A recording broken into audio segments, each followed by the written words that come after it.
नमस्कार, मी प्रतीक्षा. DNA मराठीमध्ये आपलं स्वागत. जात पंचायतींना कायद्याने बंदी असतानाही आष्टी तालुक्यातील कानडी बुद्रुक येथे बेकायदेशीर जात पंचायत भरवून तिरमली समाजातील गायकवाड कुटुंबावर बेदम मारहाण केल्याची धक्कादायक घटना उघडकीस आली आहे.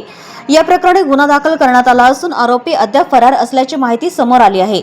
मिळालेल्या माहितीनुसार दोन गटांतील जमिनीच्या वादावर तोडगा काढण्यासाठी गावातील काही व्यक्तींनी जात पंचायत भरवली होती. या पंचायतीत प्रमुख म्हणून बाबुराव साहेबराव फुलमाळी, गंगाराम शंकर फुलमाळी, सरपंच गुलाब गोपाळा गायकवाड, महेश बोरा गायकवाड, माणिक साहेबराव फुलमाळी, भीमा साहेबराव फुलमाळी आणि बाजीराव सटवा फुलमाळी यांचा सहभाग आहे. पंचायती दरम्यान दोन्ही गट आपापली बाजू मांडत असताना पंचांनी मध्यस्थी करण्याऐवजी वाद अधिक चिघळण्याचा प्रयत्न केला. दुसऱ्या गटाकडे पैसे घेऊन एका गटाला दुसऱ्या गटावर हल्ला करण्यात प्रवृत्त केल्याचंही सांगितलं जातंय. यानंतर गायकवाड कुटुंबातील यल्लप्पा शिवराम गायकवाड, किरण गायकवाड आणि चंदा किरण गायकवाड यांच्यावर लोखंडी रॉडने डोक्यावर गंभीर मारहाण करण्यात आली. या घटनेत तिघेही गंभीर जखमी झाले असून त्यांच्यावर अहिल्यानगर येथील खासगी रुग्णालयामध्ये उपचार सुरू आहेत. या प्रकरणी संबंधितांविरोधात गुन्हा दाखल करण्यात आला आहे. मात्र आरोपी अद्याप फरार असून त्यांनी गायकवाड कुटुंबियांना गावात परत आल्यास जीवे मारण्याच्या धमक्या दिल्याचा आरोपही केला जातोय.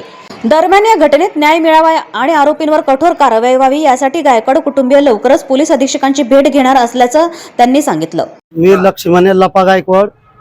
आम्ही तिकडं राहणार कानडी बुद्रुक, तालुका आष्टी, जिल्हा बीड.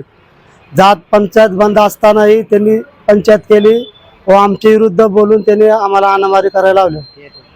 आणि त्यांचे नाव बाबुराव साहेबराव फुलमाळी, तानाजी गंगाराम फुलमाळी, महेश बोरा गायकवाड, बाजीराव शिवराम गायकवाड,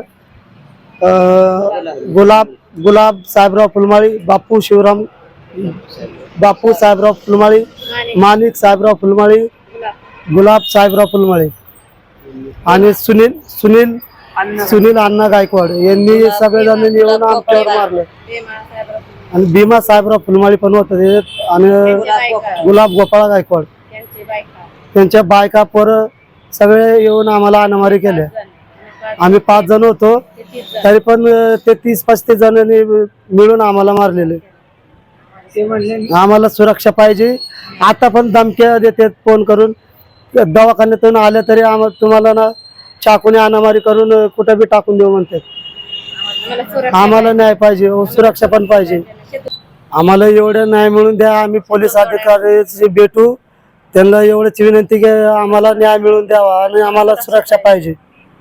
किरण गायकवाड, राहणार कानडी बुद्रुक मध्ये. माझ्या गळ्यातलं पण होतं. त्यांनी 4-5 जण मला असं काले पाडून मारतात. गडे माणसं म्हणजे आमच्या सासूच्याच भाव आहेत ते तिघ पण. 4 जण म्हणजे असं शिळगाळे करून मला काले पाडून मारलेत ते 4 जणी. माझं गळ्यातलं पण होतं सोन्याचं, माझं लग्नात टाकलेलं सगळं गेलं माझं. तिथं काहीच नाही राहिलं मला. आणि माझं जखमी ते होतं इथं. मला दवाखान्यात येऊन तिथं आणि परत घरी गेले म्हणतात मला, घरी गेले तरी कोणाला तरी मारून टाकणार तुम्ही, या म्हणून आम्हाला धमकी देतात. साहेब, आम्हाला न्याय पाहिजे. न्यायासाठी तरी आम्ही आलो इथपर्यंत. आम्हाला न्याय मिळू द्या साहेब, तुमचे पाय पडतो आम्ही. आम्हाला आमचा न्याय मिळवून द्यावा तुम्ही, एवढी आमची इच्छा आहे. आम्ही 4-5 दिवसापासून पोलिसांकडे जातो. आमची केस जाईना, काय व्हायना.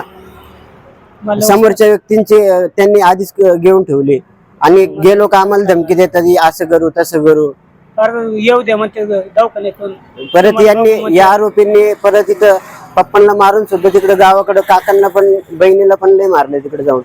अशी केस होणार आहे ना, तशी केस होणार. 1-2 खलास करून टाकतो. आम्हाला एवढंच की न्याय मिळावा, आमचं काय ते हे करून द्यावा. ते मोकळे असून सुद्धा अजून धमकी चालू आहे त्यांचे. आम्हाला गावाकडे सुद्धा येऊन द्यायना. ते म्हणते गावाकडे या, तुम्हाला दाखवतो. आम्ही आमचं कोणी काय करू शकत नाही. पोलीस ते म्हणतात आमचे लोक. आणि साहेब, या वहिनींचे आहे ना 2 तोळ्यांचे हे होतं गळ्यातलं, ते पण तिथं ते सगळं गेलं. सगळं सिंधुबाई गायकवाड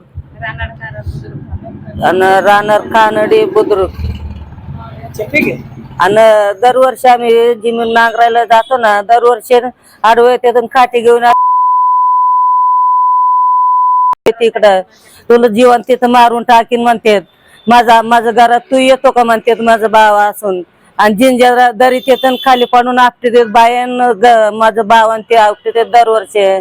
45 वर्षापासून जमीन करतो. हा, आणि अशी म्हणजे 5-6 वर्षापासून अशी सारखं मारितात. आम्ही तिकडे गेलो ना आणि लगेच मारायला येतात. आणि त्या दिवशी गेला आम्ही, मग तिथं त्याने ते बाबरावने बसवले. मग आम्हाला फसवले. आम्ही जात होतो केस करायला आणि ते म्हणलेत तुम्हाला जीवन वाटून देतो, तुम्ही या.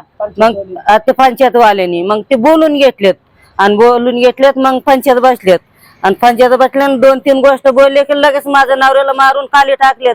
आम्हाला 5-5, 4-4 बायन गड्यान येऊन खाली पाडून मारलेत. आम्हाला सुधीच नव्हतं साहेब, पण माझा नवरा तर मारलंय.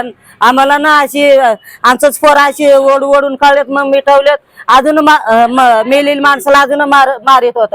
आम्ही मग अशी आम्हाला सुधीच नव्हतं, अशी मारलंय. मग आडवं गेलंय आणि तिथून ना साहेब मग लगेच आलोय आम्ही दवाखान्यात.